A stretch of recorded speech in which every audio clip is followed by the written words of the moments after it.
I call this, transforming your storage business by hiring right for the first time. It's making a bad hire costs a ton of money and time and resources. And there's a few really simple things that you can do to just decrease that significantly.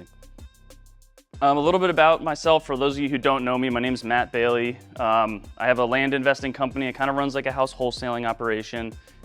We are, marketing to sellers, negotiating, closing on deals, marketing it for sale, selling it, the whole thing. We've got, doing about 100 deals a year. We've got 16 people on the team between fractional executives, US W-2 people, international folks. So it's a pretty big operation. I would say our strengths are just like our business systems, processes, and our culture. And this is a picture of us at sort of like an escape room, but it was like a game thing. So we did all sorts of kind of fun, Wheel of Fortune, Family Feud, things like that. So this is my crew. I have a lot of fun with those guys.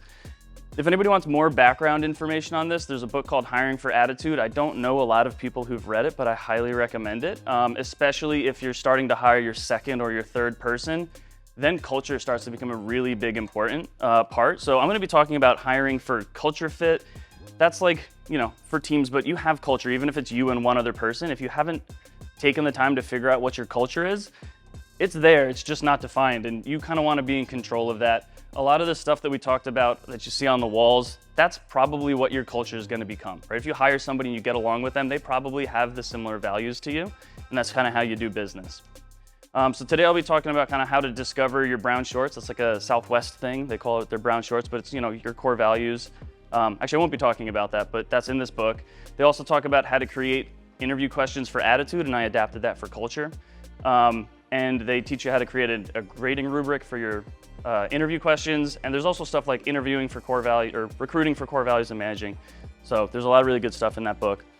But what's interesting is 46% of new hires are considered failed, right? Like they don't work, the person's not performing, they end up having to leave the organization. But only 11% of those fail for technical competence. Like they don't know how to do their job sufficiently well that I have to let them go. Almost 90% of it, they fail for attitudinal-based reasons. So that's either like a profile mismatch, like they're just not cut out for the job, they don't enjoy doing the type of work, or for attitude or culture mismatch and things like that. So a lot of people are like, I need to find somebody who knows how to do the task. That's almost never the reason that hires fail. That's really easy to assess whether or not somebody knows how to do the task that you're trying to get them to do.